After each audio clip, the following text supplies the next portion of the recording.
खबर है, पूर्व सांसद धनंजय सिंह के नाम इनाम घोषित किया जा चुका है। आपको बताएं कि हत्या के केस में आरोपी धनंजय पर अब 25,000 का इनाम रखा गया है। लखनऊ पुलिस ने धनंजय सिंह पर यह इनाम घोषित किया है। आपको बताएं कि अजित हत्याकांड मामले में आरोपी है धनंजय सिंह और काफी लंबे वक्त से धनंजय की तलाश में पुलिस जो दबिश दिए जा रही है। अब विभूति खंड में मऊ के हिस्ट्री शीटर अजित सिंह की हत्या मामले में आरोपी धनंजय सिंह के ऊपर इनाम घोषित कर दिया गया है। तो लंबे वक्त से पुलिस को तलाश है, लगातार दबिश पुलिस की ओर से दी जा रही है और अब इस पूरे मामले में नया एंगल ये है कि 25,000 का इनाम घोषित कर दिया गया है धनंजय सिंह पर। तो इस वक्त की बड़ी खबर लखनऊ से, फरार पूर्व सांसद धनंजय सिंह पर अब इनाम घोषित कर दिया गया है। लगातार कोशिश, दबिश के बाद अगला स्टेप पुलिस डिपार्टमेंट की ओर से जहां 25,000 का इनाम घोषित करके पकड़ने की कोशिश की जाएगी। लखनऊ पुलिस ने यह इनाम घोषित किया है। अजित हत्याकांड मामले में आरोपी है धनंजय सिंह। बड़े लंबे वक्त से पुलिस को इसकी तलाश है। आपको बताएं, विभूति खंड में मऊ के हिस्ट्री शीटर अजित सिंह की हत्या मामले में आरोपी है धनंजय सिंह और लगातार फरार चल रहा है। अब इसकी दबिश पुलिस दे रही है, लेकिन नया मोड़ यह है, नई अपडेट यह है कि लखनऊ पुलिस ने 25,000 का इनाम भी घोषित कर दिया है ताकि जल्द से जल्द धरपकड़ हो सके धनंजय सिंह की। 25,000 का इनाम घोषित कर दिया लखनऊ पुलिस ने। पूर्व सांसद के खिलाफ कोर्ट में पहले से ही जमानती वारंट जारी है, लेकिन मौके से फरार है। पुलिस लगातार दबिश दे रही है ताकि धरपकड़ की जा सके।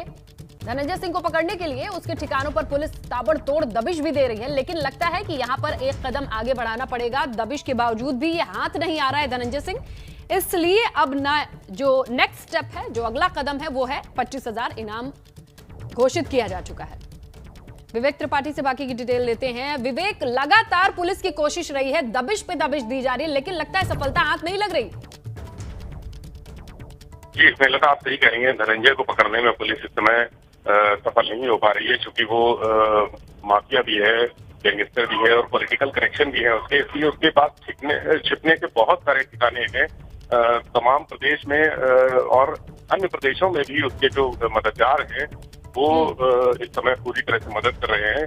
यहाँ पर जो लखनऊ कमिश्नरेट पुलिस है, उसने कल रात को धनंजय के तमाम ठिकानों पर दबिश दी थी। यहाँ पर गोमती नगर में जो उसका फ्लैट है, जो शारदा अपार्टमेंट में जहाँ वो रहता था, आता जाता था अक्सर। अच्छा। इसके अलावा ऐशबाग में उसका एक ठिकाना चिन्हित किया गया था। सुशांत गोल्ड सिटी में सुल्तानपुर रोड पर एक होटल के पीछे भी उसका एक घर बताया गया है। वहाँ पर उसकी जो रियल एस्टेट की जो कंपनी है, वो प्रॉपर्टी, वो भी साइट है। वहाँ मिला के सभी ठिकानों पर दबिश तो दी जा रही है, लेकिन वहाँ उनका आता पता नहीं है।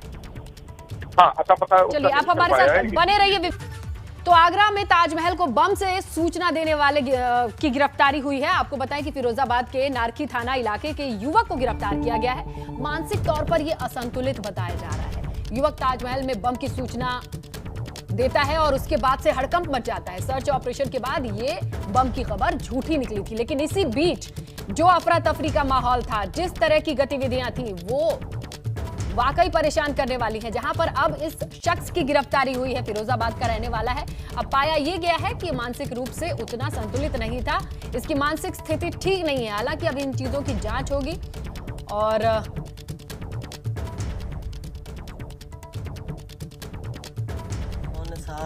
सात के समथिंग किया था। क्या कहा फोन पे? मैंने कही कि पहले तो मैंने कि राम तेज हॉस्पिटल के आसपास सतर्क अलर्ट कर दो और वहाँ पर ताजमहल के आसपास वहाँ पर भी सिक्योरिटी अलर्ट कर दो। मुझे कुछ शंका आ रही थी, इसीलिए मैंने ये कहीं बम तो नहीं लगाया। किसको फोन किया था ये? 112 पे। फिर क्या कहा भर्तियों के संबंध में? भर्ती मेरी कैंसिल हो गई लड़कों की। हाँ। ताजमहल को बम से उड़ाने वाली धमकी देने वाले व्यक्ति को अंततः आगरा रेंज के जनपद फिरोजाबाद के थाना क्षेत्र नारखी से टीम के द्वारा पिक कर लिया गया है। उससे पूछताछ की जा रही है। ये पता लगाने का प्रयास किया जा रहा है कि आखिरकार उसने ऐसा क्यों किया। जो इनिशियल पुलिस की टीम का इम्प्रेशन है वह यह है कि ये जो व्यक्ति जिसका नाम विमल कुमार सिंह है संभवतः वो मानसिक उसका संतुलन जो है वो ठीक नहीं है, दिमागी संतुलन उसका ठीक नहीं है। संभवतः वो किसी डॉक्टर के यहाँ से इलाजरत भी है, लेकिन फिर भी हम इसके सारे तकनीकी पहलुओं पर छानबीन कर रहे हैं।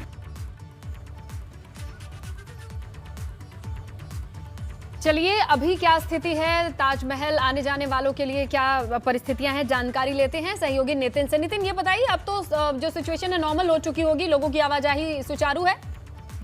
देखिए, ताजमहल में पूरी तरह सिचुएशन नॉर्मल है। पर्यटकों की जो आवाजाही है वो पूरी तरह से स्मूथ हो रही है। दरअसल थाना नारकी क्षेत्र में का रहने वाला एक विमल कुमार सिंह नाम का एक व्यक्ति था, जिसका वो आर्मी में भर्ती होना चाहता था, लेकिन आर्मी में भर्ती न होने की वजह से कहीं ना कहीं वो इसको लेकर फ्रस्ट्रेटेड था और उसने एक कॉल 8:59 पर 112 नंबर पे कॉल की, जिसमें ताजमहल में बम होने की सूचना दी। पुलिसिया पूछताछ में ये पता चला है कि वो मानसिक रूप से पूरी तरह से स्वस्थ नहीं है और इस मामले में उसकी गिरफ्तारी हो चुकी है और पूरा प्रकरण पुलिस गहनता से पूछताछ कर रही है कि कहीं इसके पीछे कोई और कोई बड़ा कोई दूसरा एंगल तो नहीं है। तो अब ऐसे में जिस तरीके से करीब 2 घंटे तक हौच-पौच की स्थिति बनी रही, अफरा तफरी की स्थिति बनी रही और एक बहुत बड़ा पैनिक सिचुएशन क्रिएट हो गई।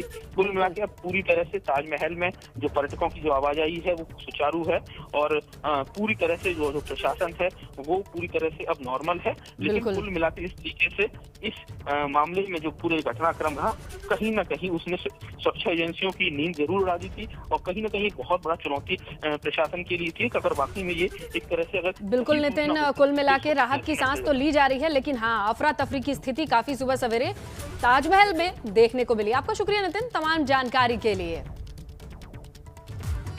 और उधर मुख्तार को यूपी लाने में सुप्रीम कोर्ट की सुनवाई पूरी हो चुकी है। यूपी सरकार की अर्जी पर सुप्रीम कोर्ट का फैसला अब सुरक्षित रखा गया है। अब कोर्ट तय करेगा कि मुख्तार यूपी आएगा या फिर नहीं। पंजाब से यूपी ट्रांसफर पर फैसला सुप्रीम कोर्ट ने सुरक्षित रख लिया है। मुख्तार ने यूपी में अपनी जान पर खतरा बताया है। चलिए, ज्यादा जानकारी के लिए रुख करेंगे अविनाश का। अविनाश, तो कुल मिला के फैसला सुरक्षित रख लिया गया है। बिल्कुल इसने लगता अगर बात करें तो यहाँ पे सॉलिसिटर जनरल तुषार मेहता ने बार बार कोशिश की कि मुख्तार अंसारी को कैसे भी उत्तर प्रदेश लाया जाए और इसके लिए उन्होंने सुप्रीम कोर्ट में बकायदा अपनी दलीलें भी रखी।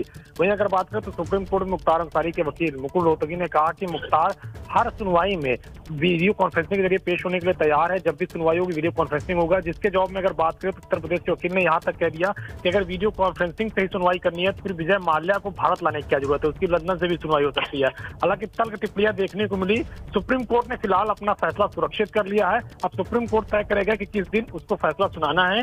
उसके बाद फिर सुप्रीम कोर्ट का फैसला देखने वाला होगा कि क्या मुख्तार अंसारी को वापस उत्तर प्रदेश पंजाब से भेजती है या नहीं। बिल्कुल अविनाश, तब तक सांसें टंगी रहेंगी, निगाहें टिकी रहेंगी इसी फैसले पर कि सुप्रीम कोर्ट ने आखिर किसके हक में फैसला दिया है, जहां पर दलील यह है कि यूपी में मुख्तार की जान को खतरा है, वो आना नहीं चाहता है, वीडियो कॉन्फ्रेंसिंग के जरिए सारी सुनवाई के लिए तैयार है।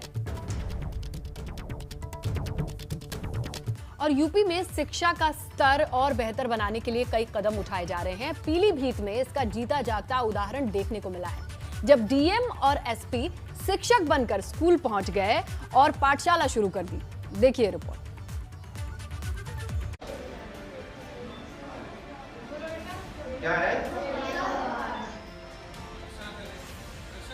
उत्तर प्रदेश में शिक्षा को और ज्यादा बेहतर बनाने के लिए नए नए तरीकों को अपनाया जा रहा है। शिक्षण व्यवस्था को और प्रभावी बनाने के लिए अब खुद डीएम और एसपी भी एक्टिव हो गए हैं। पीलीभीत जिले के बरखेड़ा ब्लॉक में स्थित कंपोजिट विद्यालय गाजीपुर मुगल में डीएम पुलकित खरे ने बच्चों के बीच बैठकर हिंदी विषय के पाठ को बच्चों को समझाया। वहीं सिर्फ डीएम ने ही नहीं पढ़ाया, बल्कि एसपी जयप्रकाश यादव ने भी बच्चों को हेल्पलाइन नंबरों की जानकारी दी, जिससे कि बच्चों के अंदर भी जागरूकता आए। हम लोगों ने बच्चों से इंटरेक्ट किया कि उनको जो पढ़ाने का तरीका अध्यापक लोग अपना रहे हैं वो उनके लिए उपयुक्त है या नहीं है, कैसे पढ़ा रहे हैं, इन सारी चीज़ों पर डिटेल अध्यापकों से भी बात हुई।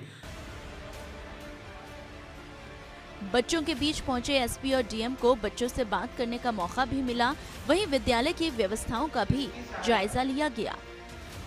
पुलिस देखा है अब डीएम और एसपी का बच्चों को पढ़ाते हुए ये वीडियो खूब वायरल हो रहा है और दोनों की इस पहल की भी खूब सराहना की जा रही है। उत्तर प्रदेश सरकार बच्चों की प्रारंभिक शिक्षा को लेकर सजगता से नए नए माध्यमों से शिक्षण व्यवस्था को रोमांचक और प्रभावी बनाने का कार्य कर रही है। वहीं बच्चों को अच्छी शिक्षा देने के लिए विद्यालय को स्वस्थ वातावरण दिया जा रहा है और शिक्षकों को भी ट्रेनिंग दी जा रही है। Bureau report, ABP Ganga.